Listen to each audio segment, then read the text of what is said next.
better tell it. People on the streets say Sabrina speaks. Tune into the show, she will let you know. Tell all your friends and family.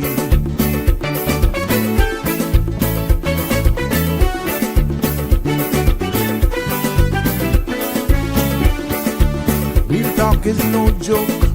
You get the news straight up from grassroots and concerns. You hear some people gone. So tell all your friends to tune in to Good evening, Cayman. I'm Sabrina Turner, and welcome to Sabrina Speaks, your daily dose of clarity, truth, and community insights. Every weekday from 5 to 6:30 p.m., we're tackling the issues that affect you, from national headlines to grassroots concerns. Whether you're in traffic or winding down your day, this is your chance to hear it straight and speak your truth. So buckle up, Cayman. We're not holding back. This is the show. We gotta let you know. Now we got to go.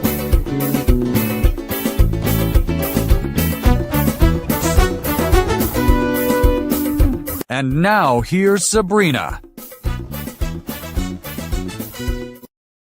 Good afternoon, everyone, and welcome to another episode of Sabrina Speaks, the podcast where voices rise, stories unfold, and inspiration definitely takes center stage.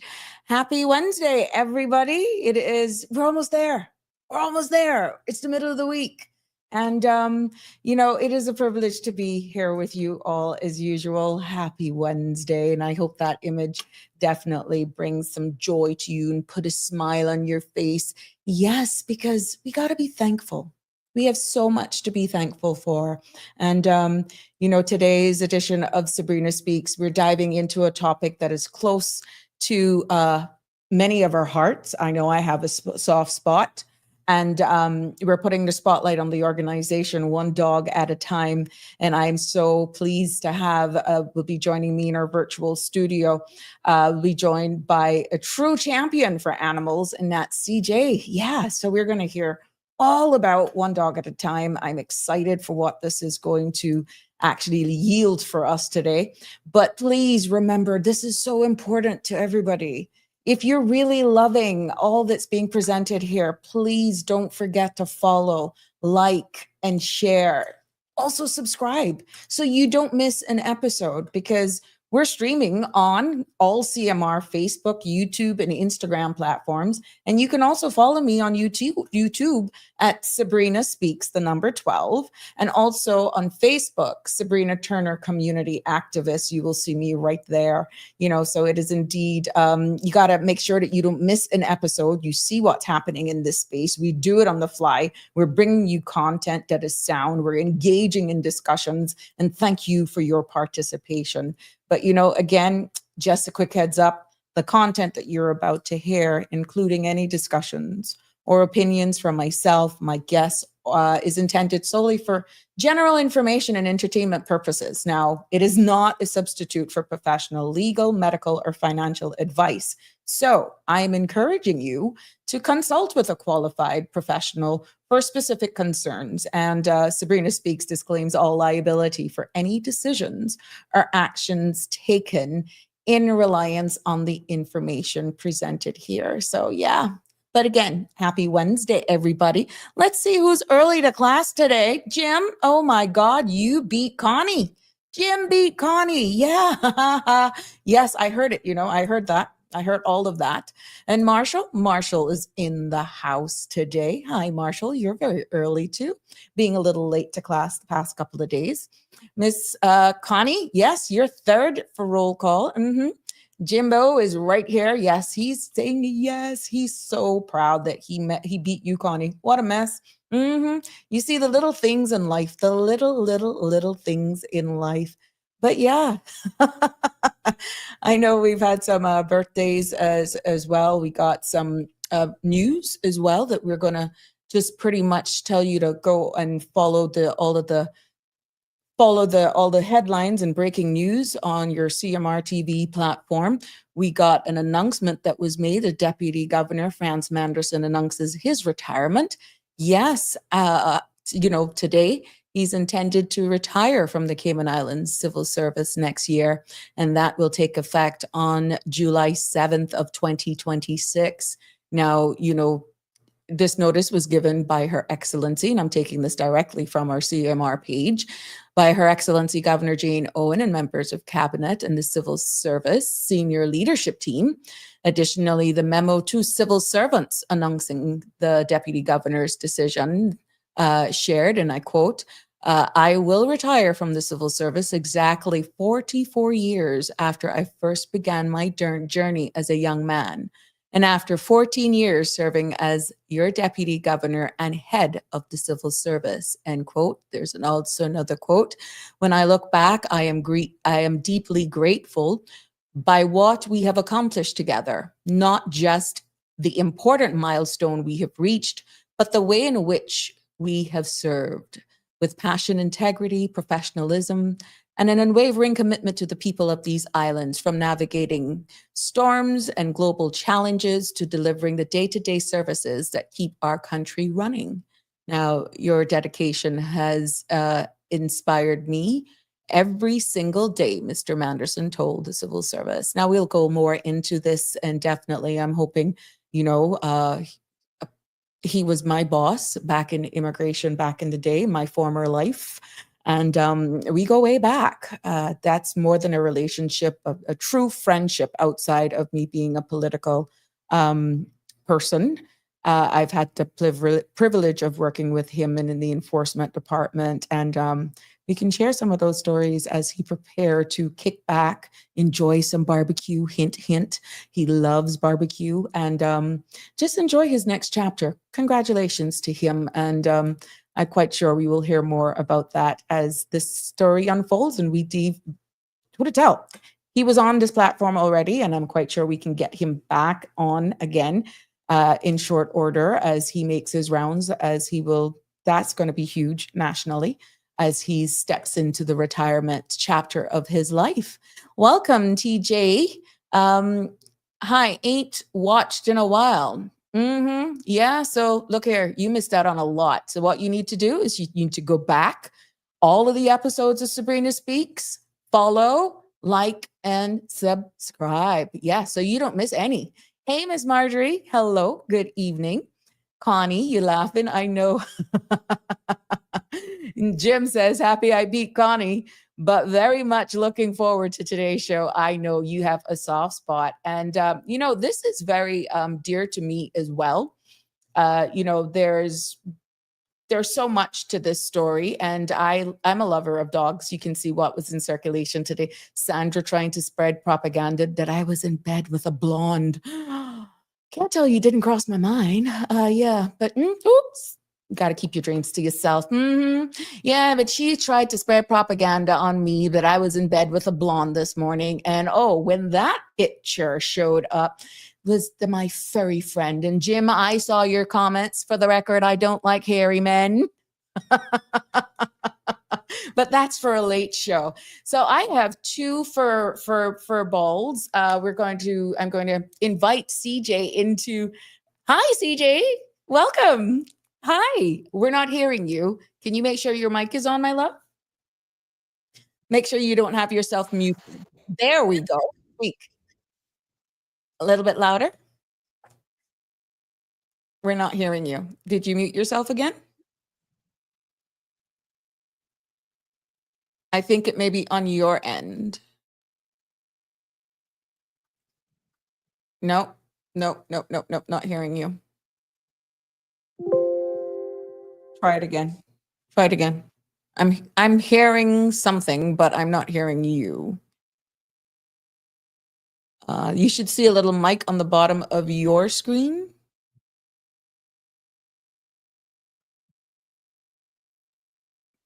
Nope, not hearing anything from you at all.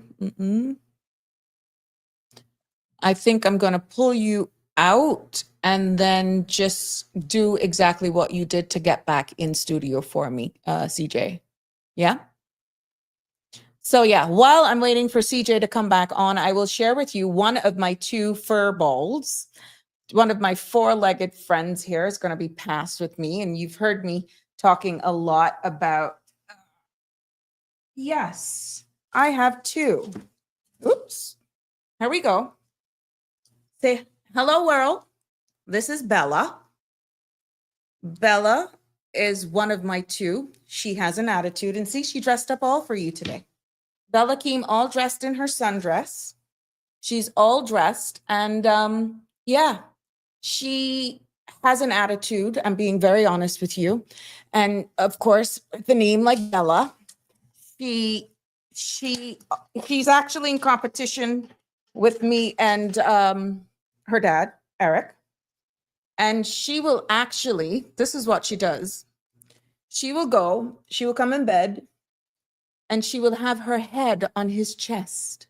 And guess what she puts on my pillow? Her laurels. That's what she does me.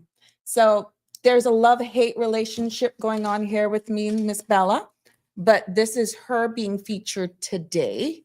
And yeah, but the love of my life is Chance, who you see loves cuddles. And it's a huge responsibility when you are the parent of dogs, to be honest.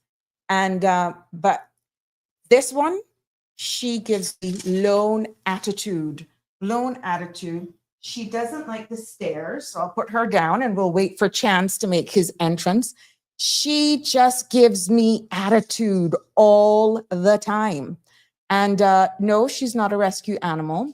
I have had a number of pets, and for some reason, they don't end up liking me. So I have to work extra time for them to really fall for me. And it takes a lot of work. It really takes a lot of work. But one has definitely fallen in love with me, and his name is Chance. And Chance is, it takes a little while for me to get them here. So Chance now. Look at that. Look at that bundle of joy. See, look at that. Don't you see a difference? Don't you see how different he's behaving? This lover boy just loves, he's a total lap dog.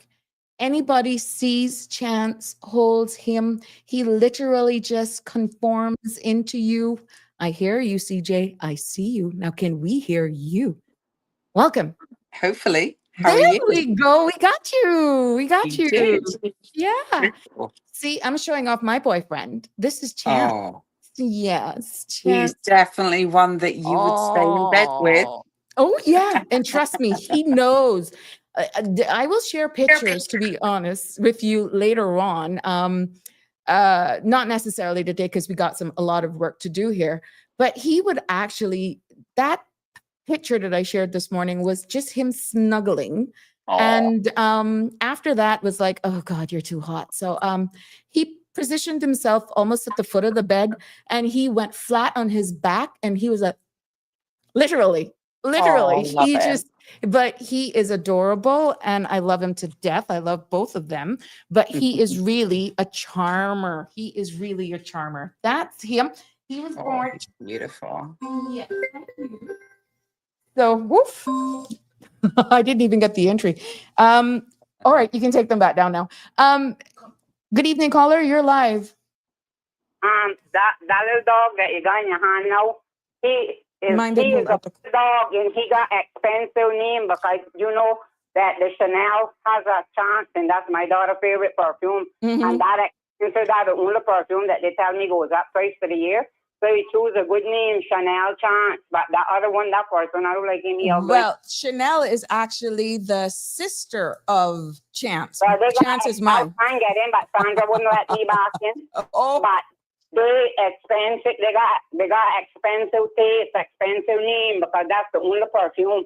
So when she went to New York, she called me to buy it in the airport. Then she called me to find it because I get it cheaper here because I'm a VIP at Kurt Fever. You go, girl. You go, girl. So but bad. I tell her it wasn't that bad because she said at the later time, and anyway, you she won't have to pay the tax. Mm-hmm.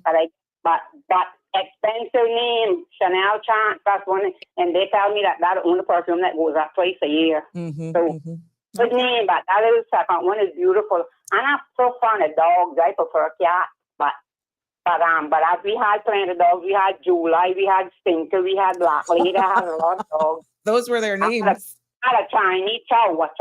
He was put in black with black tongue, and he was bad, but he got killed. And then after that, I wouldn't get no more dogs for them children. If I had that, I don't think they would have been as sad, and they got embarrassed them in the yard. They had children crying, all kind of thing when they was small.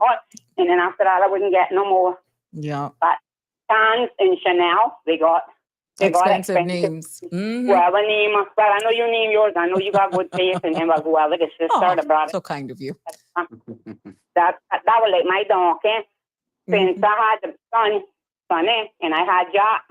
So then that is the second one for them. That other one, I fancy his legs too hairy, and then I don't like plenty of hairs neither. I agree with you with Jim. I don't like hairy stuff. And I get with my husband, he had beard and moustache, and I made him cut them off. I said, I don't like nothing like that. Wrong me, especially jugging me on my face. Okay. You can't come wrong me to kiss me because I get goosebumps when. CJ, we're getting it all today. I don't like a lot of hair. I don't even want hair on my ears. That's why I cut my hair like that. I can't stand nothing on my ears or nothing like that. I don't like hair. I'm glad I'm not a hair person. Well, we're all about the fur. I'm baldy, but I'm not a hairy. We are all about the four-legged I don't know guys. if she got appreciated, but today would have been Fidel Castro, which I told my mother she nearly born me on his birthday, but I got but today is my sister-in-law, Karen Martinez, birthday, and I wish her a happy birthday, and may God bless her to see many, many more. Mm-hmm. Thank you. I'm quite sure she appreciates that shout out. Well, hey, CJ, now it's back to business. I mean, thank you so much for joining us here this afternoon. And, you guys are more than just an animal rescue. You are pretty much advocates, educators. You're literally the voice for the voiceless. And the work that you guys do touch on everything, ranging from heart-wrenching stories to neglect, to those little fur balls. But we'll be discussing today on today's show, for those of you who are just joining us, the vital work that One Dog at a Time do and the ongoing Justice for Wilbur campaign. And pretty much, I guess, if you want to go, you can probably look even at the legal landscape surrounding animal neglect and how we can all do or become better advocates for our four-legged friends. Not everybody is blessed to have the love and the surroundings that Bella and Chance are actually given. But we'll also be discussing all of One Dog at a Time incredible efforts in rescuing, and rehoming dogs. So yeah, I'm just so happy that you're here, that we can bring this story up, because it's one thing of getting that birthday or Christmas present with when they're little furs, or you go on these websites and you order them, and they're like babies. They take a lot, and just being responsible. I don't think a lot of people really, really know exactly what it is. So, but we are going to give you a virtual clap for just joining us here in studio today. And so we can definitely, true champions of all of these animals. And we are so proud of you for all that you do. Cool. Thank you very much. So it's good to be here, and thank you for inviting us as well. Sure. Jim Norris is huge. And, I got to give credit to him. He did make the connection. And, I'm very happy that the connection was made, because this is such an important topic. And like I said, not enough attention is paid to the amount of neglect that is out there. But, let's just go into getting familiar with, tell us a little bit about the mission and work of One Dog at a Time, and then we can delve in pretty much on focusing on Justice for Wilbur campaign that's ongoing. But before we go into that, for persons who may not be aware of it, let's just talk about a little bit about the mission and the work of One Dog at a Time. Okay, so One Dog at a Time, we started it around 13 years ago. And in our first year, we only rescued about 4 dogs, and it has grown from strength to strength. Currently, we have rescued over 2,240 dogs Wow. in the last 13 years, and we are a very, very small charity. All of our dogs go into foster homes, and our fosters are amazing. They send us photos and videos and lots of information about them. And already this year, we've rescued 133. Oh, wow. And we still have 66 dogs on our books that are available for adoption. A lot of the dogs that we get are surrendered to us, or we rescue them from the Department of Agriculture. And they've either found them on the streets or they've had them surrendered to them. And they help us a great deal as well, because they'll phone us up and say, "Hey CJ, we've got this dog. He or she's really friendly. We think he'd be a perfect fit for one of your families." So we've got a really close relationship with the DOA, which is really important, because they've only got a few officers there. And obviously we also get a lot of phone calls from people, either with dogs that they can no longer afford. Obviously during COVID, we had a lot of dogs there because so many people lost their jobs, they couldn't afford to feed them. And so we got special dispensation to go out and about during COVID to rescue the dogs and rehome them. And we also get a lot of people who will phone us up saying, "Oh, we've seen this dog and they're tied to a tree and they don't have food and they don't have water." And a lot of the time we will do just a quick drive past just to see the conditions that the dog's in. And then we help by alerting the DOA to start with. They will do their wellness checks as well. And if they believe that it is an instant that the dog is not safe and well fed and sheltered and everything else, then they will use their legal right to remove the dog, and they will contact us. They keep us updated as to the dogs, and then as and when they've contacted the owner, whether it's the owner has decided to surrender the dog, then they will give us the dog. Sometimes, obviously, it goes to a court case, like poor old Wilbur. We had correspondence from someone who'd seen him, and we contacted the DOA. We actually got Wilbur, and then they supported us through the legal proceedings and prosecution of the owner there for serious neglect. Really sadly, poor Wilbur, he passed away. And I mean, I visited him when he was at the vets and he was on drips and everything else. But he had, I think we got to him too late. He just had that look that he just didn't want to live anymore. Wow. And it's Well, really sad.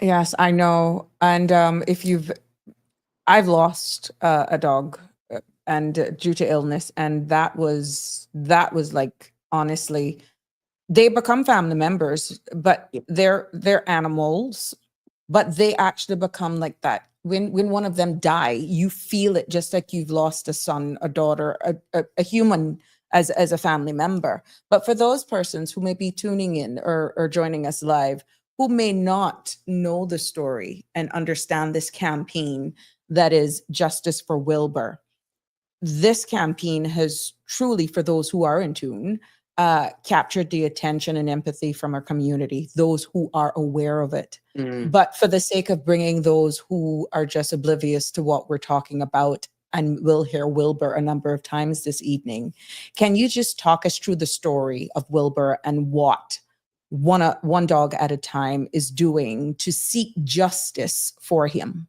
Yeah. So with Wilbur, we ended up using our vets. We use Vet Clinic in Savannah.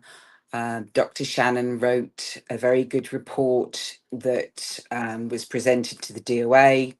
The DOA wrote their findings as well, and then it was all given to the courts. And eventually, the case came to a judge, and it was ruled that the owner was negligent. And so he received a very short prison sentence from the neglect. I had spoken to the Compass. Is that Wilbur? Yeah, there he is. Such a beautiful boy, but you can see, I mean, even his little head, it's all sunken in where there was just nothing of him. He could barely stand. That was one of his good days. But a lot of the time he just lay there. He couldn't move. And unfortunately, we didn't get to him on time. And that is the a lot of the cases that people will phone us. And we've had a couple of others. We had Clyde, again, gorgeous dog. We got him, but within a week, his kidneys started to fail. And when he was seen by the vets again, they said it's definitely the heartworm, severe heartworm, that had caused basically all of his organs to start shutting down. So it's just making people aware. If you see a dog that looks rather skinny, and obviously there are dogs that are built to be skinny as well, or if there are dogs that you go past that don't have water, they don't have food on a regular basis, then just let the DOA know, let us know, and then we can follow up, because there are so many little furry friends that we could save. But it's just in the right time as well. So what is the ultimate goal of this campaign? And what are you pretty much hoping to achieve through this public outcry and legal process? Yeah, so I mean, with Wilbur and with a lot of the other cases that we've dealt with, we want to see justice for these animals. People cannot just think, oh well, it's a pet, so we're just going to ignore him or her, and we're not going to feed him. We want all the dogs on island to be well cared for, looked after, loved. I know that we're not going to change having dogs on chains, because that is, Almost like a one of culture thing. it is. We see that an awful lot, but as long as those dogs on chains have got water and shelter and food, and they have attention, and they're taken for walks, or they're allowed off their chain to run around. I mean, we've had dogs on chains that have hung themselves because they've tried to jump over a wall to get free, and they've basically hung themselves. We've had other dogs where the chain has been wrapped so tightly around their neck that it becomes embedded, and then we've had to take them for surgery to remove that. I've got one little boy at the moment, Wally. He was tied up on a chain. We rescued him probably about 2 years ago. And he's such a sweet boy, but he still has the scars from the life that he had previously. And it's just so sad, because, hopefully we wouldn't do it to our children, our human children. So what would you even consider doing it to any living animal? Correct. So what has the community response been like since this whole campaign has been going? Like, what has the reception been like? Have we become more alert? Has this, what are the next steps? You're had the campaign. It has received national attention, local national attention, and hoping by this platform that is streamed all over the world, this could bring the attention of even others in other jurisdiction, but charity begins at home. What has the response been like from the community, and pretty much what's the next steps? A lot of the community was shocked and horrified. We had a lot of people, when it became public knowledge, we had a lot of people surrendering dogs because they said, oh, well, they're kept on chains, and so we would go round, and that there were some dogs that you could tell were really well loved, though they were on a chain. And I said, look, we're not going to take the dog from you unless you want us to. There were others who were like, no, we definitely don't want them because we don't want to be prosecuted like the owner of Wilbur. So they were fearful of being taken to court and everything else. So we probably got, I don't know, at least another 15 to 20 dogs, all in the same, or not as bad but as Wilbur was, but in the same sort of similar circumstances, that the people couldn't afford to feed them all the time and things like that. And so in some cases where we can see that they're well loved, we will provide food. We will make sure that the dog is spayed or neutered, which is really, really important as well. That's another big topic that we campaign. Which we will get there, because we're just trying to Yes. go into the neglect, and then I want to actually just so that people can follow. But yeah, that's huge as well. But as we are still discussing Wilbur, that has brought a renewed focus on just animal cruelty laws, I'm quite sure. And pretty much in your experience, CJ, what are some of the biggest challenges in prosecuting these cases? Is it that we lack manpower? I mean, you've been out there and on the ground and seeing all of these cases for quite some time. But from your lens, from where you're seeing, what are some of the biggest challenges in prosecuting some of these cases? I mean, Interest?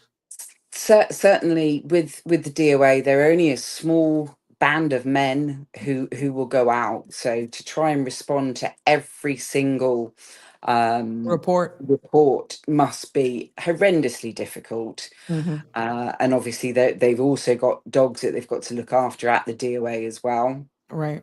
So it's maybe increasing the manpower, making sure that animal abuse cases, when they're presented to the court, that it happens quicker. With Wilbur, I think it was nearly a year before the case was actually brought to the courts. It was a really long time, because it was so frustrating, because we would be constantly messaging the DOA saying, oh, when's it going to court? When's it going to court? And there just wasn't that fast response that we need. And also, when you look at the fines and the prison sentences, they need to be much higher. I mean, I think the maximum term for any animal abuse case is a year or so. And they gave Wilbur's owner a very small prison sentence. And when I approached them about that, they said, well, if we had a bigger case, then we'd still only, maybe involving 6 or 7 dogs, we'd still only be able to give maybe the year. Right. So I said, well, surely it should be a minimum of a year for every single case. If you've got 6 dogs that are, terribly, terribly malnourished and everything else, then the prison sentence should apply for each dog, not For just each dog. the whole group. Right. So yeah, I mean, certainly there needs to be greater fines. There needs to be banning of even owning dogs. Accountability. Yeah.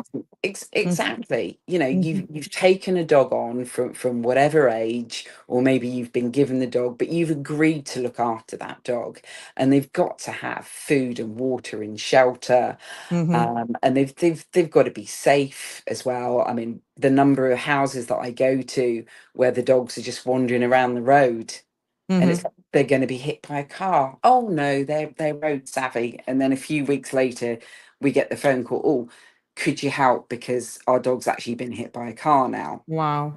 Wow. So But I really think for true that it is a cultural thing because as a child growing up, I've always grown up with dogs, but it was just again known as watchdogs. It's mhm, only since we've seen the introduction of small breed dogs, as you notice, my two are small breed dogs, that we're seeing them more now inclined to be in the home. Uh, but again, it's culture. Normally, they're outside, not tied up, based on aggression, mm, and they would guard the yard at night. So you grow up in certain countries, regional or where more Caribbean, dogs belong outside. And mhm, how can we now change that? I'm seeing now that people are looking at that differently, maybe because there is legislation in place that what you thought was a norm is no longer, it's inhumane to treat these animals the way we have in some cases been treating them. Some of them, it's just for fun. You would mm, tie things on their tail just to see them run. You have seen what has happened with even fireworks and firecrackers. Some would yeah, just have fun with that and tie let's say pans on their tails so that when they hear the noise they keep running and trying to figure out where. I mean, it can be comical, but that can be considered abuse. They're trying to get away from this noise, can't figure out where the heck this noise is coming from, mhm, and bang, run out into a car. yeah, Again, that goes back to culture and what we're saying, and through advocates like you, like yourselves and your like yourself, an organization like yours. This is how we actually educate that no, that's not right. mm.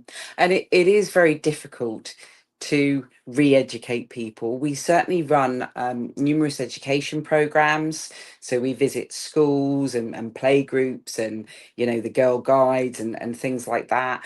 And I think from the younger generation's point of view, they're Hmm. getting the message that no, Right, your dog's got to be indoors. And I mean, right. none of our dogs are actually adopted to be outdoor dogs, Hmm. except in very exceptional circumstances. Hmm. Um, but it's the older generations, and you're probably never going to change them. Yeah, yeah. I mean, you could do whatever you want, but they're not going to necessarily change. They Hmm. may say, "Oh, okay, um, we'll keep the dog in at night time, or we'll keep them in the day, or oh, we've got a kennel now for them to be in Hmm. during the day and things, which is Hmm. great." But I mean, Right. there is still people who believe that heartworm is a total myth, Yeah. and yet we know it is a killer for dogs. And with Hmm. a simple $10 chew every single month, that prevents them getting heartworm disease. And Hmm. it's a really horrible death when they get it, because the heartworms gather around their heart Hmm. and then their organs just pack up. It's just not nice at all, and they have problems with breathing, and energy levels and things like that as well. So it is that whole education, and I think that the government could also assist us with that. Hmm. Not necessarily saying, "Oh, every dog's got to be indoors," because we know that's not going to happen. Hmm. But if every dog was microchipped, at least when we find them, we'd be able to return them to the owners. Hmm. And quite often, if we do find the owners for the lost dogs that we find, and we find a lot of them, believe me, Hmm. um, quite often the owners will say, "Well, actually, we don't really want them," Hmm. and so they surrender them to us. We find amazing homes for them, and they live out the rest of their lives in luxury, basically. Right, right. Compared to where they're coming from. Yes, Now yeah. you touched a bit on the heartworm prevention. Mhm. Why is regular treatment with the preventative like heart guard so important, and especially in our climate, worse Yeah. even outside? So, oh no, definitely. So obviously, it's the mosquitoes that can be infected with the heartworm, and if Hmm. they bite your dog, and it only needs one mosquito to have the heartworm inside it, um, and it bites your dog, then all the microfilariae, they start growing, and then before you know it, there's heartworm throughout the dog's body. Most puppies have immunity to that as long as they've been fed by mum, so they're about 6 months old. Right. But we always advise sort of the dewormers, for example, that all of our puppies have. They actually have a heartworm preventative in them. So once they've had their 3 vaccinations there, then it would be after that time, maybe when they're sort of 5-6 months old, that you start giving them a nice little chew. They love it. Once a month. Exactly, once a Mhm. month. And I mean, obviously, for big dogs, it may be $10 a month. Big and smaller dogs are obviously much cheaper. But just that one little chew can prevent them dying a very horrible death. Right.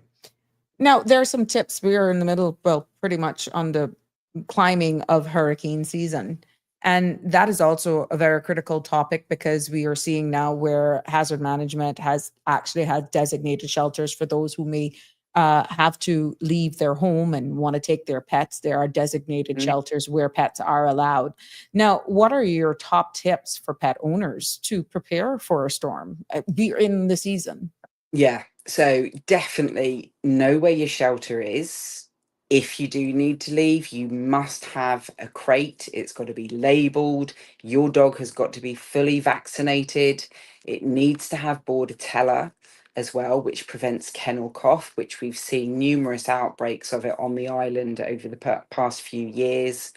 You need to make sure that you have enough food and water and bowls and poo bags and everything else.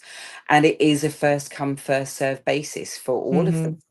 Certainly in the last big storm that we had, I ended up with seven dogs from the local neighborhood who their owners contacted me saying, CJ, what do we do?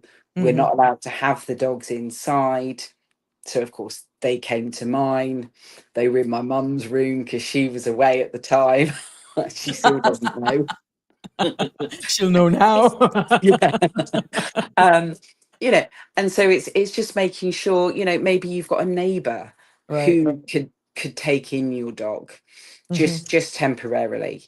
But do have a look at the website that hazard management have. They have all the instructions and everything on there, just to make sure that you're happy and your dogs and cats are safe. You know, you don't want to leave your dogs chained up if it's a hurricane, because if a tree falls down, potentially it could kill them.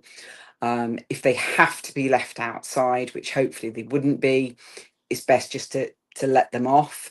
And then if they're microchipped, then we can return them to their owners really quickly. I mean, we've seen in a lot of the American disasters where dogs are sent to shelters all over the states, and their owners never get their dogs back because they haven't been microchipped and they've got no real form of ID. Oh. So it's really, really sad. So it's just making sure that you're aware that your house, you know, if you've got several dogs that are going to be anxious when it's hurricane season, get some calming tablets. They're available throughout the island. Make sure you've got enough food and water for them, and make sure that, you know, they can roam around for a little bit and have some exercise. But I mean, all of my foster dogs, if there's a hurricane coming or even a thunderstorm coming, they are absolutely dead quiet. They know, they absolutely know. So that So it's that's why it's important for people to not think, oh, they're animals, they have an instinct, they will actually help themselves. It is very important that you try to give them a safe shelter in the event of inclement weather. And for those who may actually have the luxury of living indoors and have space for them, how do you deal with those animals that get fatigued, that can't take the sound of thunder? I know mine get all antsy and all that sort of stuff. What are some of the calming things that an owner can do to just help calm those pets who may just get jittery just by thunder. Yeah, I think it's things like having a radio on, which will work during a hurricane, not necessarily a TV because you'll Mm-hmm. probably lose cable, etc. Um, but having different sounds to calm them, be reassuring to them yourself. Right. Even if you feel, oh my goodness, there's a hurricane coming, and is my house going to survive? Just convey as relaxed a feeling as you can for Mm-hmm. them, and just Mm-hmm. show them that you're thinking about them. Let them go up on the sofa, and if Mm-hmm. if your dogs are indoors, and your neighbor's dog is going to be outdoors in a hurricane, Mm-hmm. then just say, hey, would you like us to take your dog in for Mm-hmm. just whilst the storm passes? Mm-hmm. It's also cats and things. I mean, it's fireworks. They're horrendous as well. One trainer said to me, well, what you need to do is put fireworks on your TV and then gradually turn up Turn it the up. volume, and so the dogs get used to that loud noise. But it doesn't really help, not Mm-hmm. all the time. Some of it works with, but you can also approach your vet, and they can give you ideas for calming things. There are also plug-in calming machines that you can get. um, Even the little children's, like the night lights, Yes. things like that glow, and they play some nice calming music. Use one of those. If Mm-hmm. all else fails, cover them over with a blanket or a cloth. um, and then that will calm them, because they know that they're safe. And if you can put them into maybe a crate or a playpen or something like that, so they've got their own little space, maybe with some toys and things, Mm-hmm. then that will help them as well. Yeah, we need a lot of education still, I feel, and that is why community education is key. I think you actually run a program as well. Yeah, yeah. Do you have a communication education program? Yeah, so we will go into a variety of schools and youth groups, things like that. We've done a lot of work with the YMCA, and we will go in. We will talk to parents and children about how to look after a dog and things. We also do just socialization sessions, if you Mm-hmm. like, with some of our smaller puppies. Mm-hmm. We've teamed up with Three Girls and a Kiln, and Mm-hmm. we do a pups and pottery event once a month. So we take the puppies along, and they're in a big playpen, and then the children can get them out and hold them, and so it's a nice relaxed atmosphere. And that Right. helps with children if they're a little bit worried, or if they've had a bad experience with a bigger dog, for Mm-hmm. example. It just gives them some comfort, and it also gives the parents some comfort as well. Right. Now we have Lisa Brightly, one of the commenters here, and I'm posting as much of these comments I can see. Good evening, Miss Sabrina and your guests. I'm feeling very emotional also about my dog when he passed. It was so painful. It was heartworms that he was taken to the vet for treatment, got well, returned home, but fell sick again. And of course, then he later succumbed. So again, this is so key because people not even understanding when you take them out for walks, or in a case where your dogs are actually staying outside, the Mm, high population right now, mosquitoes are like crazy right yeah. now. These are the things that is very important when you go and you take your walks in the evening for your pets. That is even more important now, why you should make sure that they're on heart guard, because if you didn't Mhm. understand the linkage with mosquito bites and your pets, now you do, and the importance of heart guard. Yeah. Oh, And also you can make up your own mosquito repellent for dogs, which is totally harmless. You use the gold colored Listerine, and you mix it with an equal amount of water. hmm. And then before you go out, you can either spray it over your dog if they're happy to have sprays on them, or you can spray it into your hand and just wipe it on their coats. And that deters mosquitoes as Oh, well. really? Yeah. And I'm quite sure somebody about, would any other mouthwash work or that one specifically? The That brown one listerine. seems to be the best Mm-hmm. best one to deter them. Obviously, there are more expensive mosquito repellents for dogs on the market, but Mm-hmm. that's the cheapest one that I found. Right. And it's effective as well. And obviously, if they live in kennels outside, you can spray around the area Okay. with the Listerine again to deter the mosquitoes. So it is really, really effective. Well, I'm glad you share that here. And people may be like, wow, they didn't know that. But we have a Rosita Brown who also is commenting. I have 3 large, medium, and small. Love all 3 to death as they love me, their mama. They are indoor. I was one of those people who used to spay dogs to who used to say dogs don't belong inside. But for the past 3 years, they have been my world.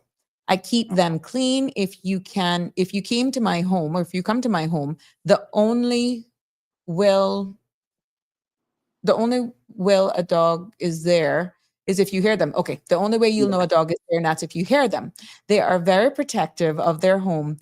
Thank you, one dog at a time, and care care you are Yeah, care so that's CARE, some the are other awesome. Okay, organisation. yeah. So yeah, I actually have an appointment to go to Dina to get my eyes checked because I think these screens, since I've been doing this, my eyes have gotten worse. So please forgive me, Rosita. But yeah, good for you. At least you see what I'm saying, CJ. A lot of us, these dogs that we have, a lot of Caymanians, it is cultural. And I think another commenters was saying earlier on, we had that there were outside guard dogs. Yes. And, what I have, yes, they're small dogs that can be very feisty, Lana, and good to see you here on the platform. And, we didn't grow up with small dogs, which I alluded to. It's only recently that they have actually been introduced here. But all I know of are big dogs and used to call them mutts, but everybody now wants pedigree. And if you can go into that, some of the smartest dogs are what we define as mutts. But can you break that down for us? What's really a mutt? It's basically a mix of dogs. So we like to call our mutts Cayman coconuts because they're a little bit of everything that we find really. Right. Obviously, there's a high prevalence on Ireland of shepherd mix, pit bull mix. They're the common ones that we get, and they're just absolutely fabulous. We But love it's all of funny. them. It's funny how they're actually scuffed at. That's an old mutt.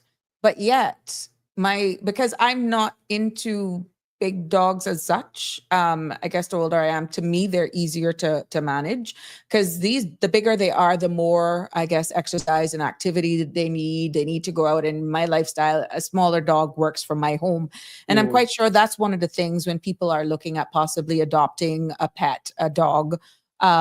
Maybe you're a cat lover, but for me, I'm a dog lover, and small dogs work. Now, doesn't mean that I didn't try cats as well. I had a rescue cat, Wally, and it just didn't work for me. But I'm more a dog lover. So these are some of the things that people actually have to take into consideration because even though Bella and Max are so small, they actually still have to get their walks, and you can see their Mm. demeanor once they come from those walks twice a day.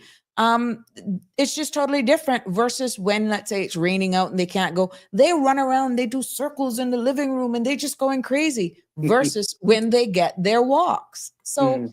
you got to know what suits, one, your personality, two, your household, and three, why are we so dismissive when that's all we knew were our local dogs, our mutts? So that's interesting. Yeah, And they're smart.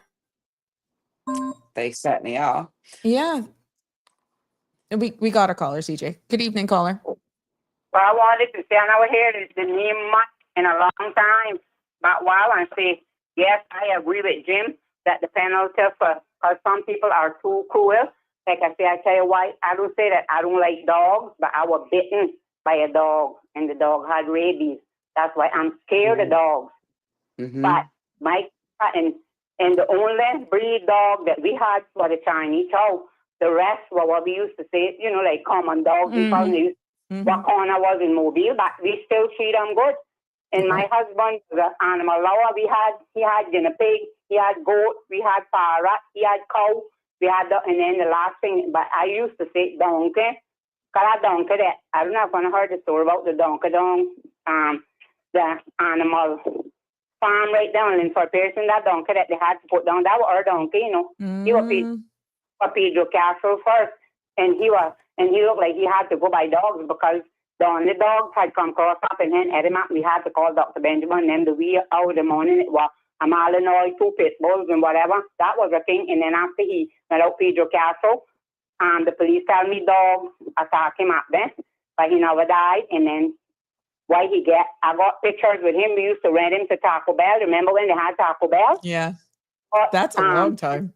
We had him in cousin Nick. After they get him out Pedro Castle, I had him named Jack, right? I tell him that my 4-legged son. I got 2 sons, one with 2 legs, one with 4.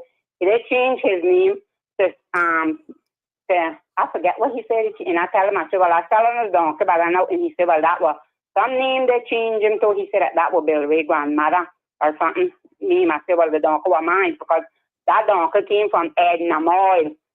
He was a Californian donkey. Bill Ray by him in 1988 when we were in New York. Like he had went England to Spain, and when he come back to New York. But we never came home till He came in December, and we now came till January, and he bought him.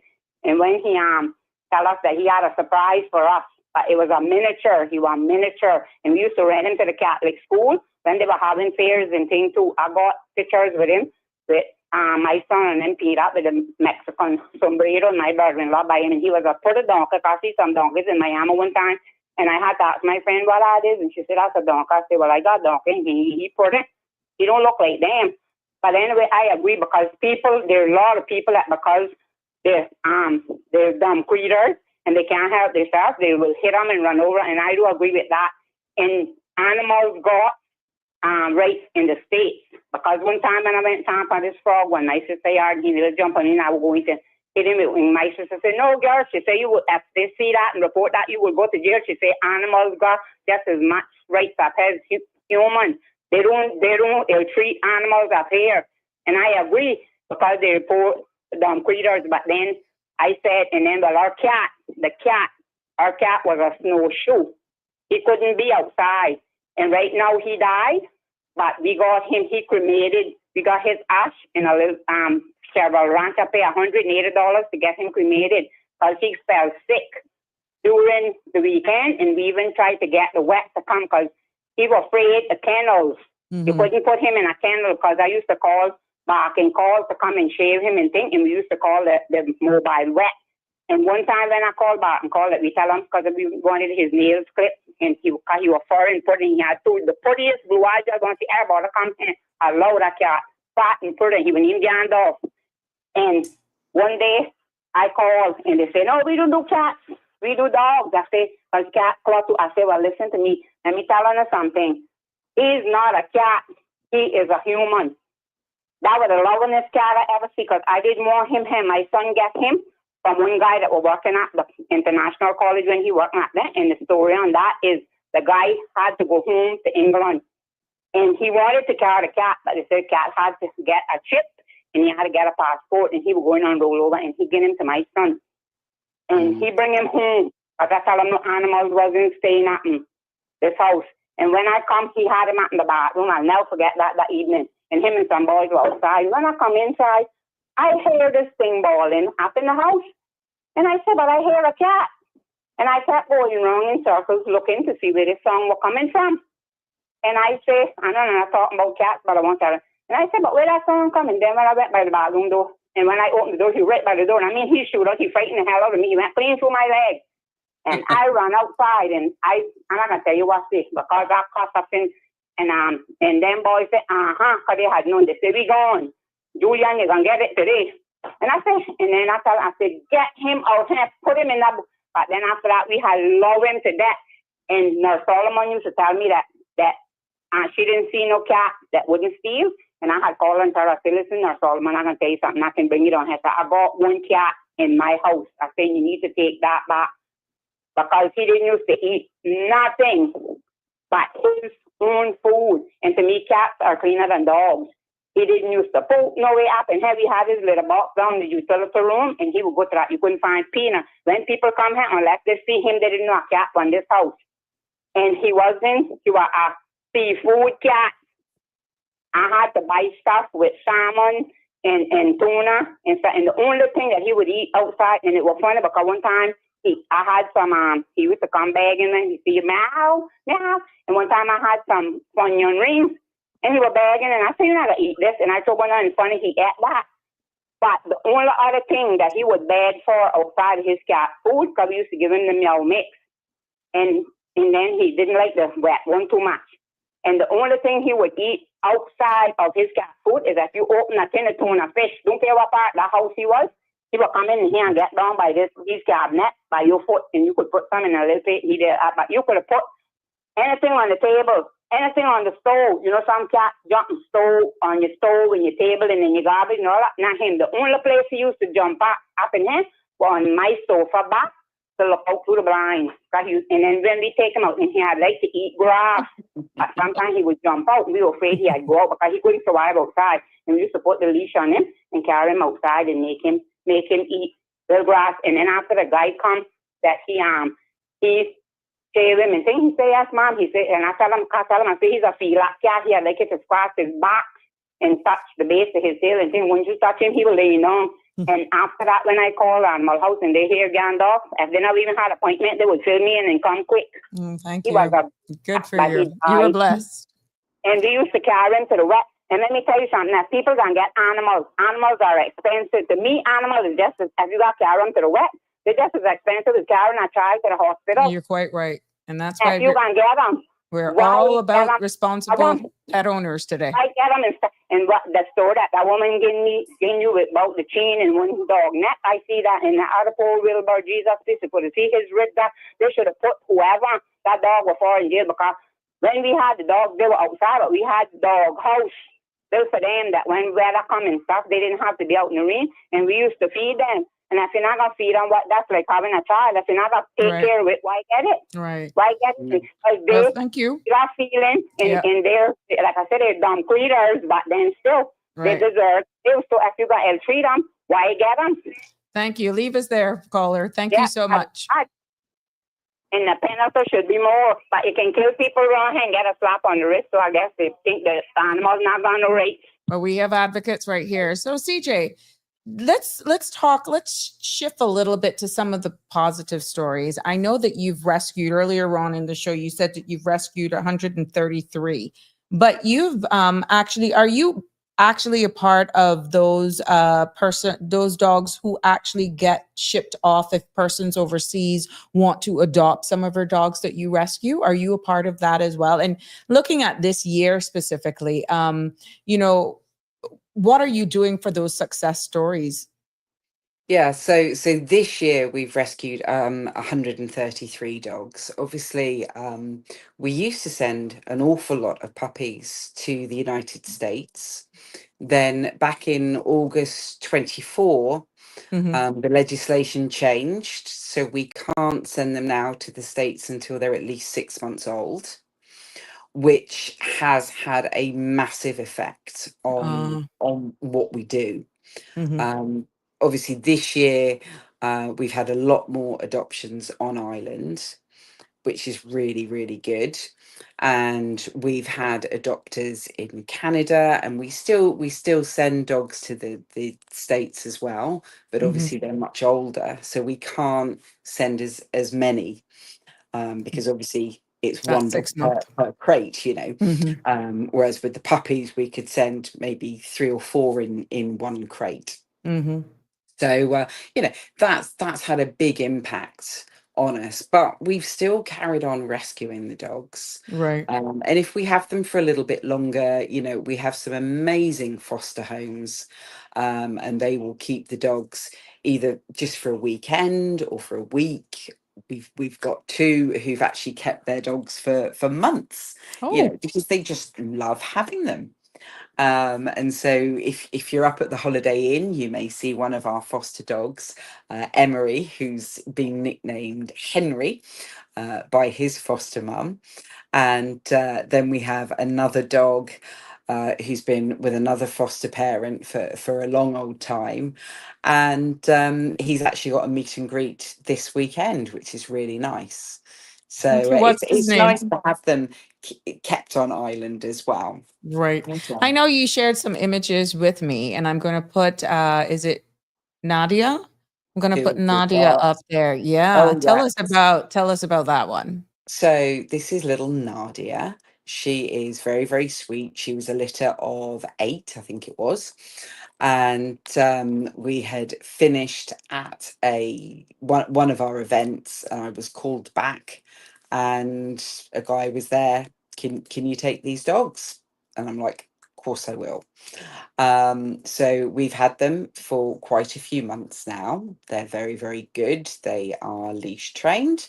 Um, Two of them, Nick and Namaste, they have been in a foster home over weekends, which is brilliant. You know, some people say, oh, we can't foster a dog because we can't commit to, a month of fostering. But it isn't like that at all. If you wanted a dog just for a weekend, Mm-hmm. we would drop the dog off. We provide absolutely everything that you need. And then we pick them up on the Sunday or the Monday or whatever suits you. We also have a lot of our dogs who will be fostered at Little Trotters, Mm-hmm. and they go into school every day with Miss Leslie, Mm-hmm. and the children have a fantastic experience because they can get in with the puppies, and they bathe them and everything else. So it's really good, not only from the children's perspective but from the dog's perspective, because Right. imagine a child may be quite scary to a little puppy, but Correct. being in an environment where there are lots of children, they get used to them, Now, which is really good. what breed is Nadia? Well, this group, I was doing some research, and they look a little bit Vizsla like, but also they look like Pharaoh hounds. And Mm. Pharaoh hounds were very, very popular back in ancient Egypt. Mm-hmm. And some of her brothers and sisters have the very distinctive Mm-hmm. pointy ears as well. Hers are a little bit lower down. Mm-hmm. So they're ever so sweet. We have a whole variety of puppies and bigger dogs. Oh, there he is. That's Naomi. Naomi, that's a female. Yeah, Tell us yeah. about this one as well. That's a sibling. Yes, yeah. Okay. So I think I sent you four pictures. Yeah, that's Um, Naomi.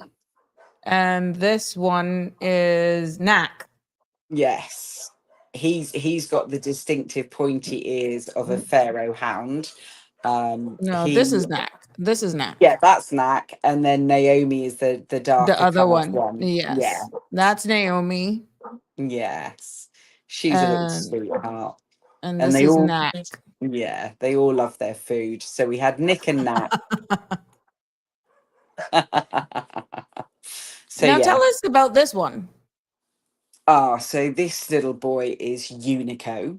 He is one of our adult dogs that we have had for several years now.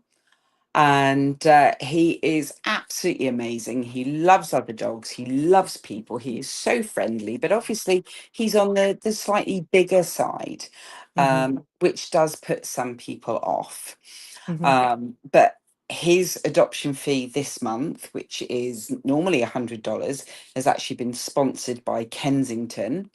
And we have a whole host of other adult dogs whose sponsored adoption fee Mm-hmm. is going to be waived. So we've got not only Kensington, we've had the Barkery who've agreed to sponsor some of them, and numerous other companies. So it's really, really good. And it's nice to have local businesses supporting us as well, you Mm-hmm. know. So, it was 600 days since Unico has been rescued. Mm-hmm. So, but yeah, he's a little sweetheart.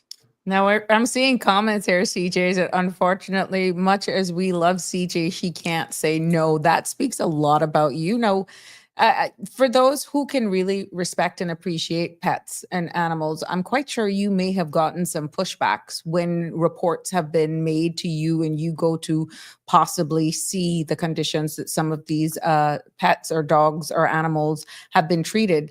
How have you seen people's demeanor now change and honestly understand where you're coming from now and not looking as though you're trespassing or mind your own business? How has that transition been? Have you seen Yeah, we a change in behavior towards you?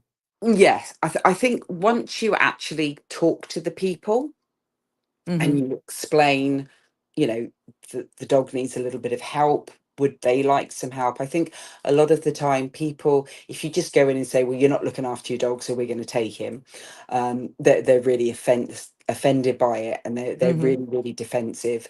But I think, you can coax people. You can say, "Well, look, we can provide you some food, to help you along because." You must be, a little bit struggling at the moment. And then they're like, oh yeah, actually, we are struggling a little bit. mhm. And then you may go and visit them 2 or 3 times. And then they'll actually say, do you know what, CJ?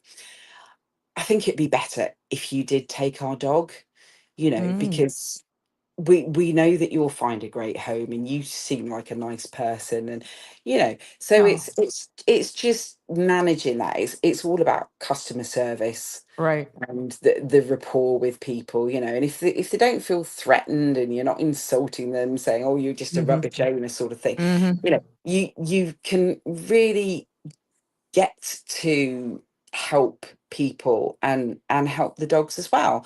And right. we've had other cases where the owners are adamant that we're not going to take them, and I'm like, that's absolutely fine, but can we help a little bit? Mhm, you know and we do see community dogs come through to us, and they say, oh, we can't afford all of their vetting.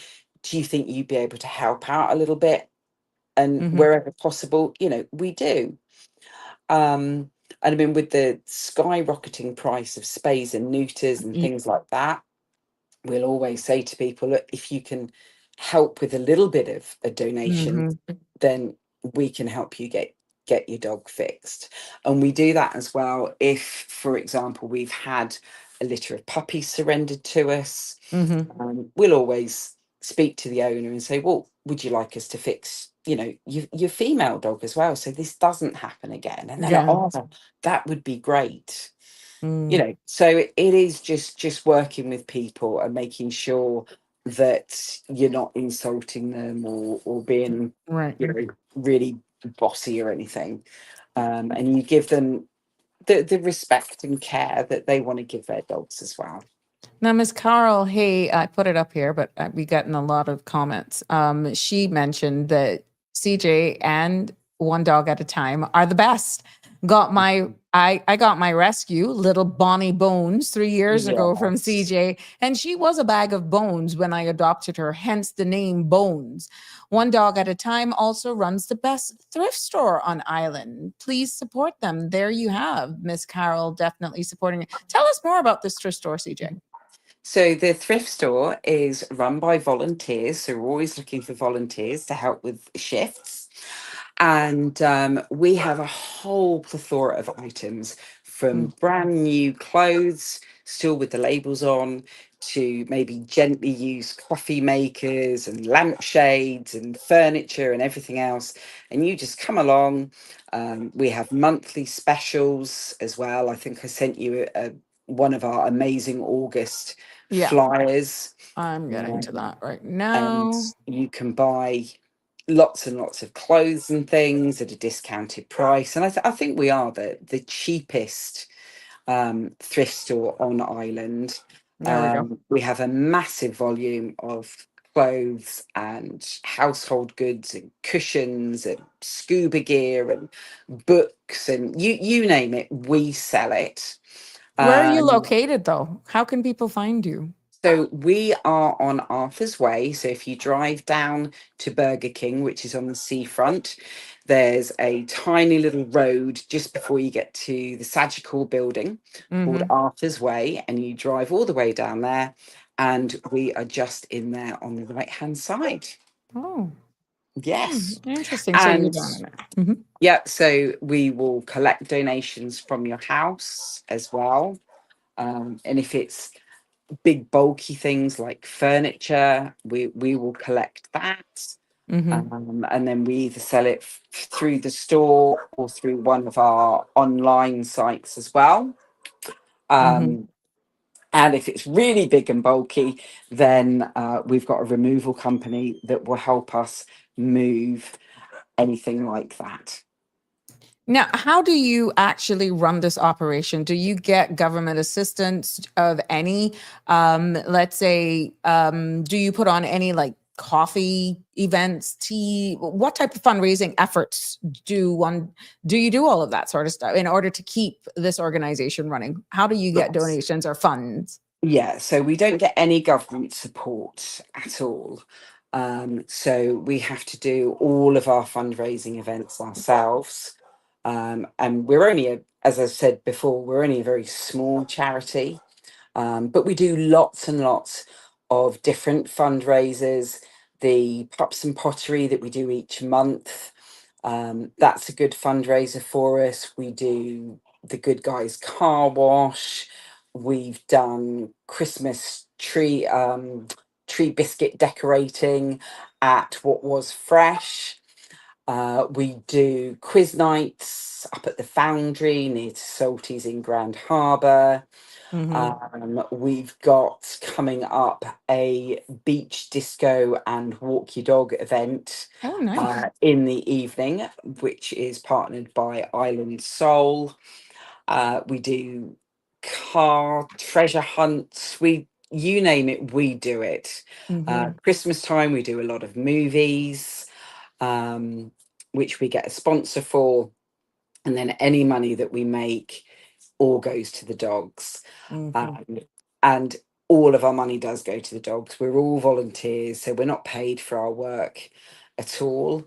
And we love doing it, but obviously we've all got full-time jobs as well. Right. So sometimes it can be a little bit tricky.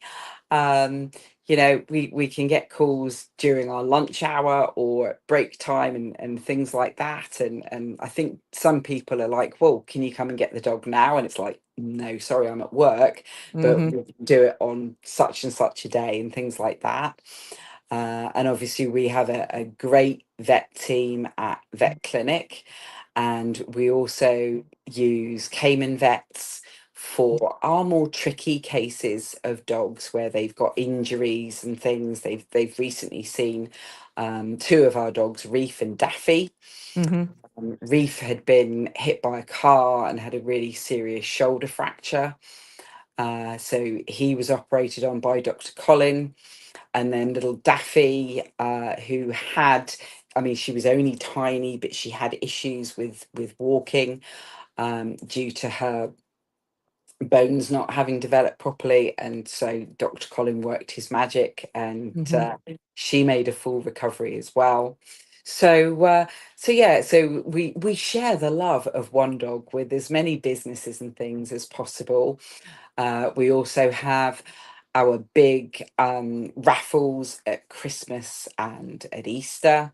And we have lots and lots of companies who will donate super prizes to that, from weeks away to vouchers and things. So it is really a community charity. We also have food fairies every month. So people can sign up either to pay us some money so that we can buy some food for the dogs, or they deliver bags of food and cans of food to the thrift shop as well, this way when it's open. So we do loads of things like that. You can also sponsor dogs and puppies. And So donations, pretty much the community can help out by donations, fostering, volunteering, just being an advocate. And as you like rightfully say, if you're at the supermarket and you want to pick up a couple tins or big bags of food, they can always drop these donated goods for for the dogs. You do cats as well, right? Yeah, we One dog at a time, but still, do you do cats as well? plus cats, yeah. So Okay. we've had a spate of cats and kittens recently, but we've also rehomed guinea pigs, goats, Oh my God. rabbits, Sky's the limit for you guys. gerbils, and that's where the team say that CJ never says no, Says because no. I Okay. don't like to see any animal in distress, and if we can help them, Why not? I've had lots of baby chicks here because they've been found down drains and things. Oh. So wherever we can help animals, we will help. We've never We got rescued a donkey. we got one caller. Good evening, caller. You're live on Sabrina Speaks. Yeah, me again. I wanted to tell the lady, I don't know if she could do this, but I think they would get a lot of good money from that because I know a lot of bingo lovers around here. So maybe if they could do a bingo night and they could, Yes. what it could do is like what we used to do when we used to play, or the people that they played at their home, the pot, they call it whatever, you charge so much, like maybe save 10 cards or 5 cards for $10 or whatever, and then depending on the amount, money you get, you cut like you take maybe like a 20 or a $30 out of it, and then the rest if for the person that bingo. And I know a lot of bingo lovers around here because I'm one. I love that game. That's the only gambling game beside the lottery that I like. Thank you for sharing that, caller. So you would have Yeah. me if I can get a ride, and I know a lot of other ones that love it too. There you So go. I could probably You got an idea. some people. Yep, you can, and I don't think it's gambling because it's for a cause. It's helping dumb creatures what can't help themselves. So I don't think that they should call it that because they don't. And then we voted for gambling in the island or for lottery. So and when they do things at other things and how prizes and thing you win prizes, I think that's the same thing. Because they give you tickets and you win prize. So bingo is a card game. I think CJ will definitely take that idea Yeah, up. that's a big Yeah. that's a big thing in the States. I used to go all about out in snow. We waiting for bus when I was in New York playing bingo. That's a big thing. Thank you for sharing that idea. And the old people love that. That was my mother's favorite game. She was 98 playing bingo. There you go. Thank Cool. you. All right. CJ, Okay. thank you. Somebody's asking Island 2025, how many dogs does CJ have in her home right now? I'm curious how many fosters she have. I've got a few. I've got a few. They all start with me, and then they go out into foster homes and things. So three have gone out today, which is really, really good. So yeah, and obviously I have all the little puppies and things. So probably I don't know, just over 20, I would think, but quite a few are puppies. CJ, you have a heart. Jim is saying CJ is a godsend and works alongside some beautiful earth angels. But it takes unique people like yourselves.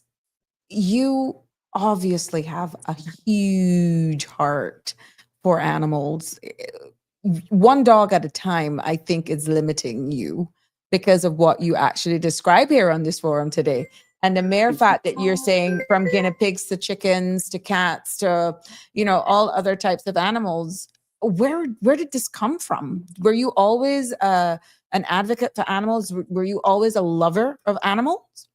Yeah, I mean, in actual fact, I've always had dogs. My weakness is shepherds and Malinois. And when I moved to Ireland, I did one of the original one dog fundraisers, which was bowling, and it had only been started a few months before. And they said, "Oh, would you like to foster a dog for us?" And that was my first foster fail. So I had I adopted Jem, who I renamed Daisy.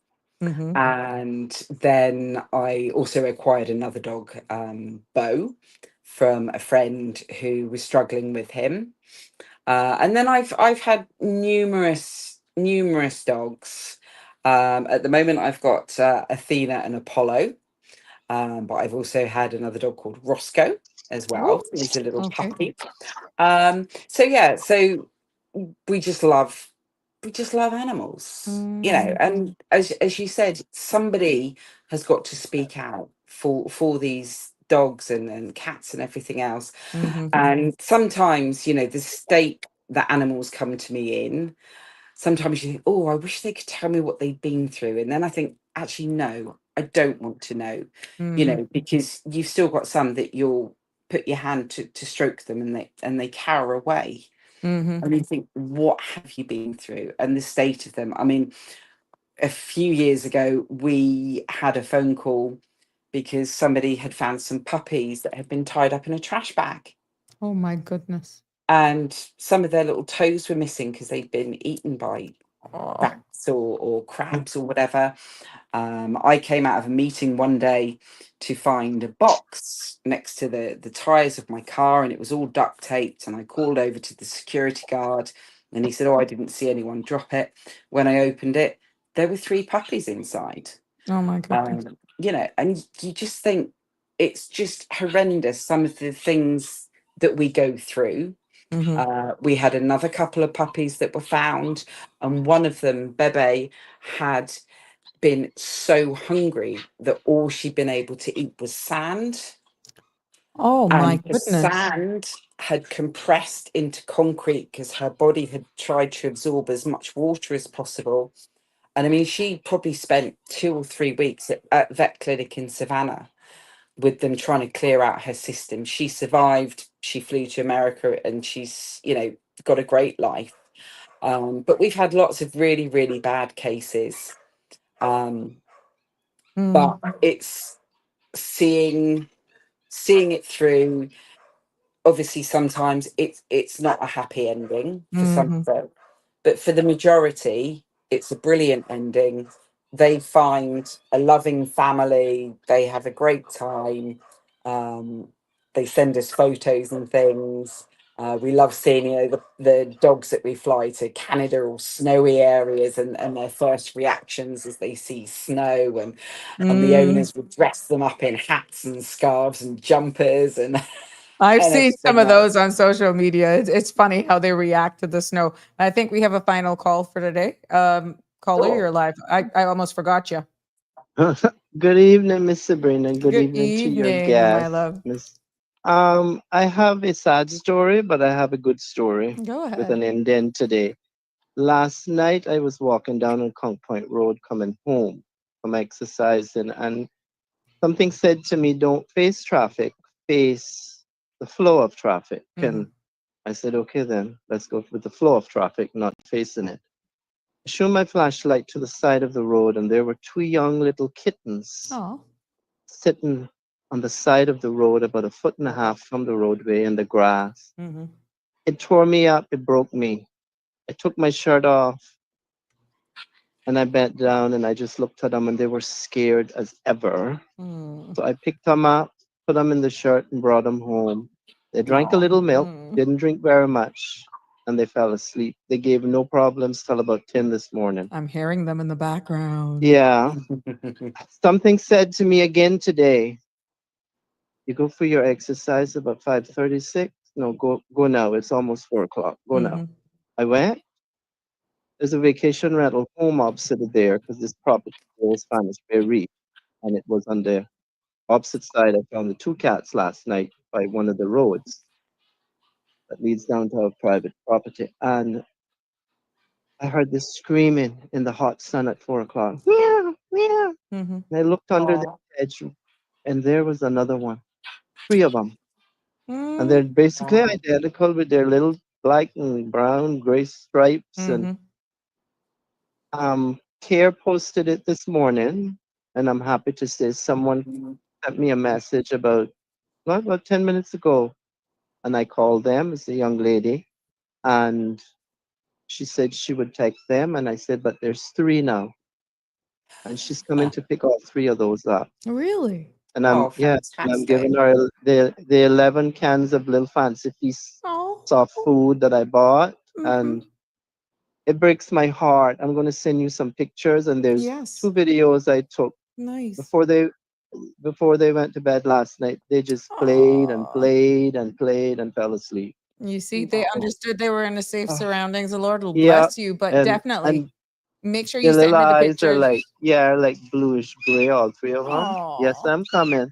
Oh, I just wanted to say, it is sad what happens to pets yeah. in Cayman, and I don't know what is it going to take for pet owners or people to understand that if there's a stray cat or a stray mm, dog, get it neutered or spayed if it's Yeah. a female, Well, in this because case, caller, they just can become your best friends. not cutting you, but how can we help in this forum to make sure that they're too young then to be fixed, right? CJ, how would this work Yeah. now? They're too young now. yeah, but they'll be ready to The be pictures fixed. here said they're about 5 weeks old, I think Mm, she said, the lady said. okay. Yeah, so I think between 8 and 12 weeks they can start getting them fixed. Yeah. So Mhm. I told the young lady that with Humane Society, Care, and Right. DOA, somebody must can give a discount or something. I Mhm. don't know how that works with neutering them or spading them, Mhm. because Mhm. I think the Yeah, pictures I sent, the lady said they're females. I think so. The other one looks like the other two, so they're like three little females. Mhm. I no. call them called three little stooges. Well, 936-8255. You can send me those on Yeah, WhatsApp, I and will. yeah, I'd I'll do that appreciate right it. now. Yeah, Yeah. thank you, and thank you for all you do with the dogs. I really do Oh. Thank appreciate it. you. Because I've met plenty that have been given as foster dogs, Mhm. and yeah, I've met plenty over the years that people actually fostered and fell in love with. Right. How do you Yeah, separate now? I know it's been less, well, pretty much 24 hours for you. Is there any form of it's attachment called there so far? yeah, it is. It is an attachment there. Mhm. I hate to see them go, Right. but I know I gave them that little start that they Mm. desired or needed, Mhm. because it and I took every picture that I could take, and I made sure I My got videos of sweet. them playing. And there's one that's really feisty. She's Ah, the smallest one out of the three, okay? so And you figured that's out the her. personalities Oh already. yeah. Aw. Last night, the feisty one wanted to stay up, and she'd stopped playing with her sister after the video, about Uh-huh. nearly 9 minutes. And I said, "Aren't you going to go to bed, little girl?" Uh-huh. She looks at me. I said, "Your sister's half asleep." Uh-huh. So she moved up number for 15 minutes. She crawled over her. She crawled all around her before she Oh. got her position to fall asleep. Oh. And like I said, it was about 10 o'clock this morning when I came back into the room Mhm. and I heard them bawling. So I said, yeah, milk time, and go Foster's get some soft food. So yeah, thank you. And I'm happy it's ended. Yeah, there's an attachment. Mhm. And I'll probably just ask the young lady to just let me know how they're getting along as Mhm. they age and progress, because yeah, there's an attachment there, but I know that I gave them a warm Right. and cool place last night to stay, Mhm. and they had food, and they've been out in the yard on the grass, and they feed. They haven't pooped yet, Mhm. but you know they know they were somewhere safe, so Right. that's what Yeah. meant. So thank you very Bless much you. for what you Bless do, your heart. No, and Yeah. I'll thank send the you. pictures over shortly. Yes, thanks. Have a good evening, and thank you Likewise, for my another love. good show. Thank Okay, you. Thank you, bye my bye. love. You're welcome. Thank you. Take care. Yes, Oh. CJ, you see that? Because I was going to ask you the same question when that caller about attachment, getting attached and being a foster parent and that sort of stuff. That separation part, that must be something that you're only a temporary parent, foster parent, Mm. but there must be, if you really genuinely even make that first step of, hey, I would like to be a foster parent, and it may take longer than you anticipate. How do you actually get over that? And not how do you avoid getting attached is what I'm saying. Because you have had, I'm quite sure, hundreds have passed through your hands over the years. Yeah. And How I always get attached, and yeah.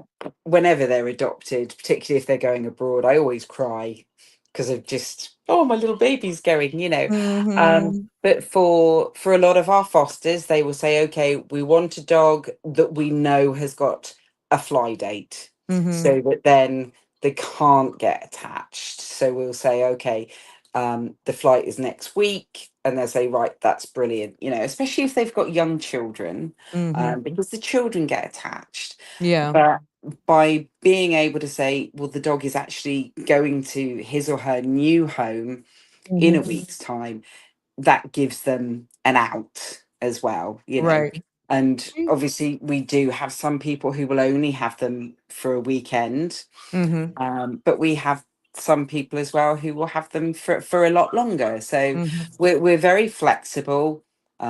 We can drop them and pick them up, and obviously if it's not working, we will just go and collect them anyway, and then they'll try with maybe a slightly older dog, because sometimes people think, oh yes, we'll have puppies because they'll be easy. Yes, they sleep for 20 hours of the day, but they also just poo and wee and things like that, and Mhm. you know, for some people it can be overwhelming to have that. Right. So whereas the older dogs, they're leash trained, crate trained, you can take them out for walks and things. So, you know, we've got all ages and all sizes to suit everybody, really. Well, there, I got some pictures that are coming in. Look, Oh, cute. Look at there. Oh, these are little kitties. oh, and there is a plethora of kitties as well. Mm-hmm. I've been contacted by numerous people, and we've adopted out a puppy and a kitten, and a cat, quite often now, Mm-hmm. um, which is really nice. Mm-hmm. Good for No, you. I'm just getting these images to share as we continue in this discussion. This is amazing. And you see the power of community. I'm going to share Jim's story as well. Jim is so excited. There we go.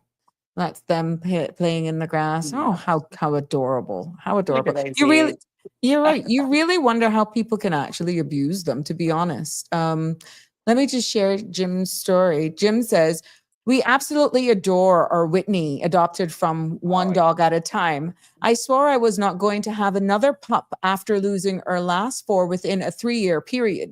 mm, Whitney has definitely filled the house again with unconditional love, keeps us entertained, and has us continuously smiling.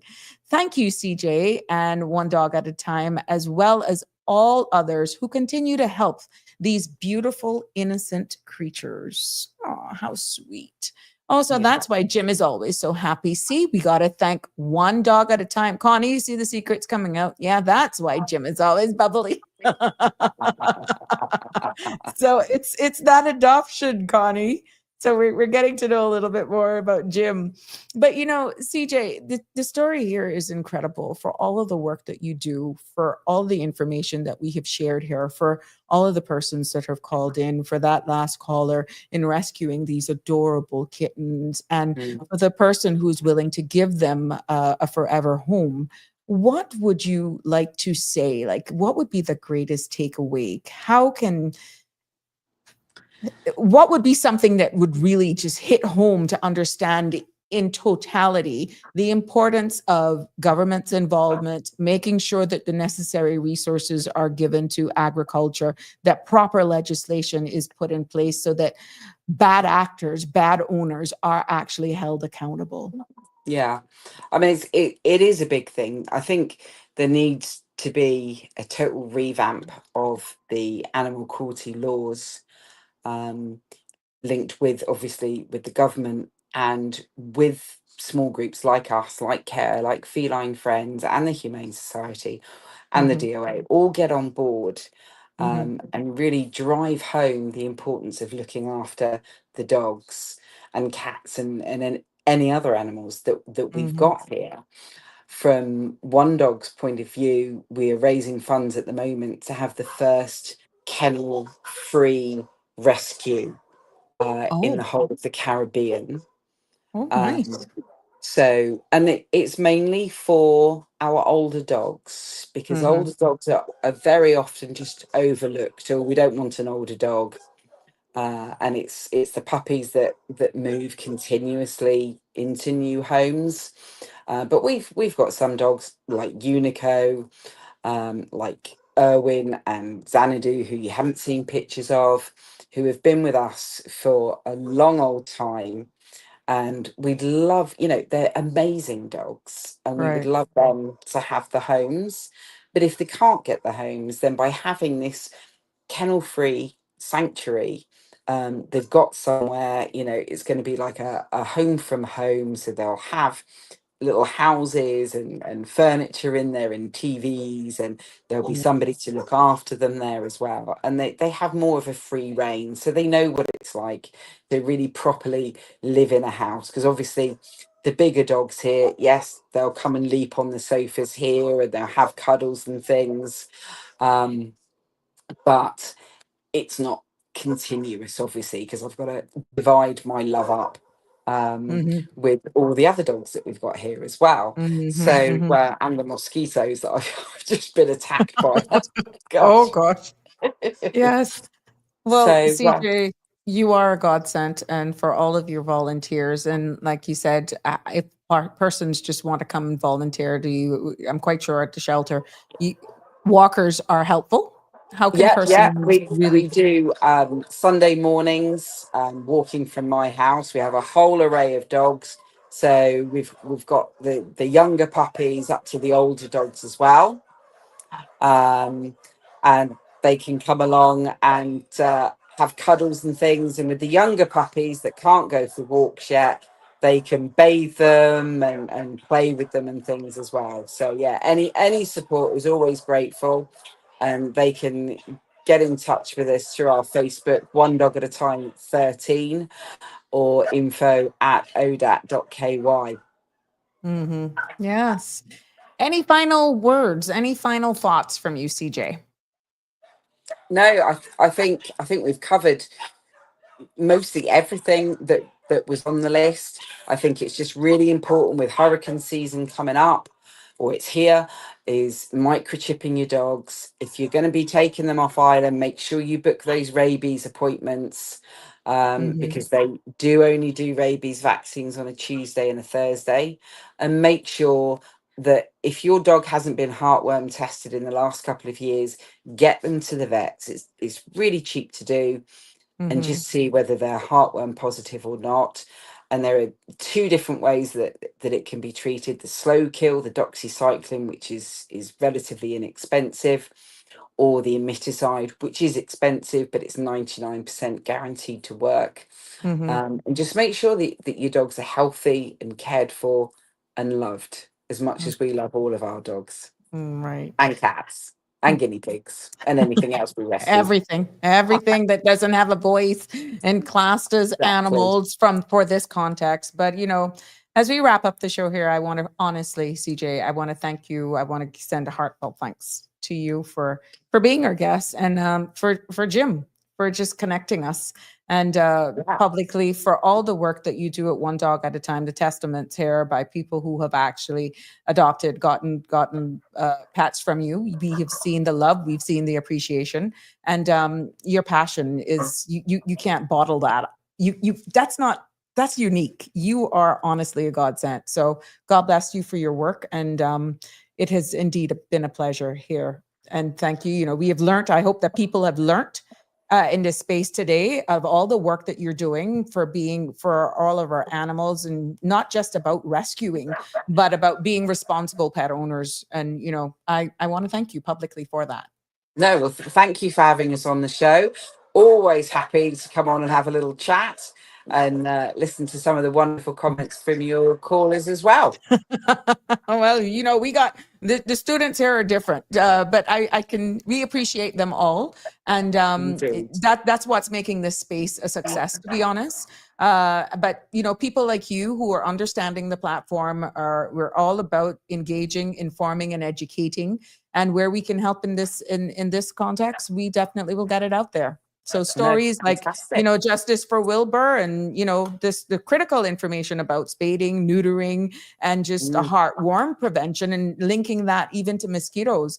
All of this should really, in honesty, CJ, serve as a reminder that at the end of the day, these animals do depend on us. And once you decide to be a pet owner, you have to take that responsibility serious. They rely on our voices, what we act, how we care for them, their food, the commitment. It's total. It's just not a gift. It's a huge responsibility. But thank you so much. It is. But we love them all. Yes. Thank you so much, my love. Have a good evening. Talk to you and see you again soon. Okay. Bye, everyone. Yes, there you have it. We've come to pretty much the end of another episode of the Sabrina Speaks. And, one dog at a time is really a true testament, in my humble opinion, to the idea that a small group, dedicated people with hearts as big as CJ, can create a massive change in our society. But we understand that they cannot do it alone. I have posted the phone number for CJ. You can follow them on Instagram as well, should you need more information. And just for the sake of information, they are located next to the Sagicor building. Like if you want to go to Sagicor, they're down in the back of that road, off Arthur's Way.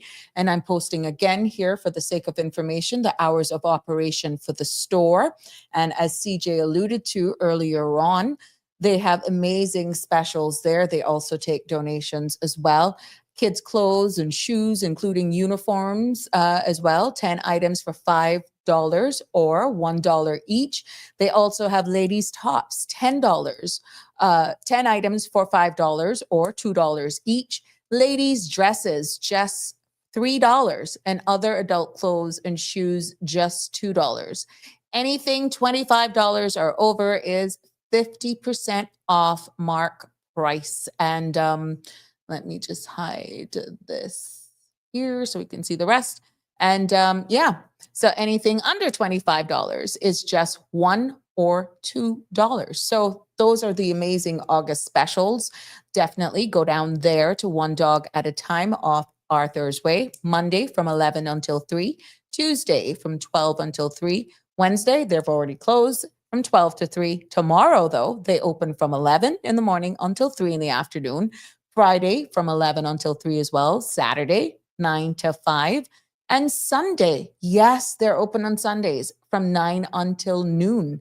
So if you're busy all during the week, definitely doing all your last minute stuff on Saturday, whatever you do in the morning on a Sunday, you can go down there at 12. They close at 12.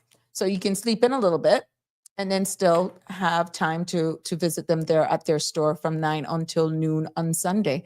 So that, whether you choose to pretty much adopt or foster or volunteer or simply make a donation, every single act of kindness matters. And if you'd like to support their incredible work, I encourage you again to visit their pages, follow them, subscribe to them, visit their website, or just pop into the store. Give CJ a call.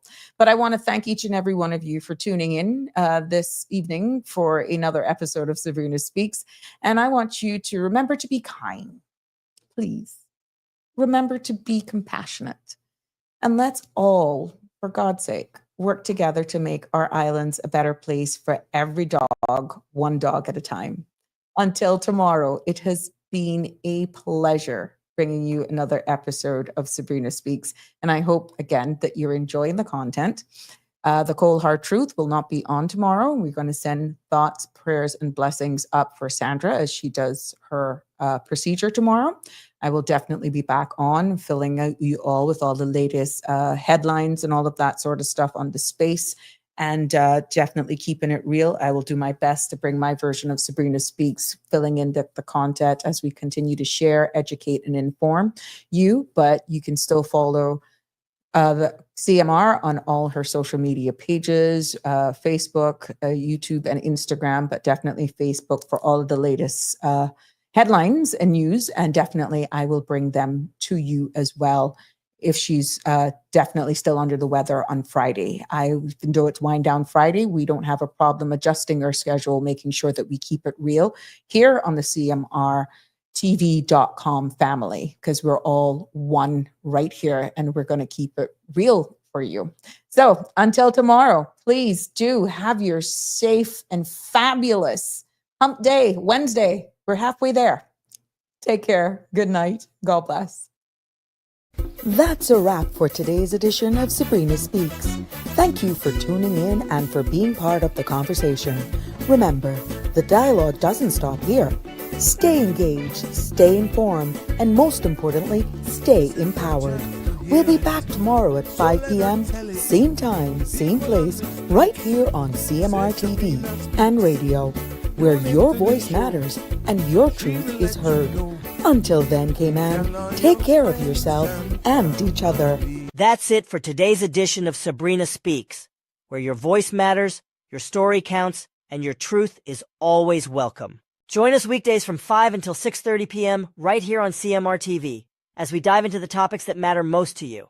Catch the show live or on demand at cmrtv.com. And don't forget to follow us on Facebook, YouTube, and Instagram so you never miss a moment.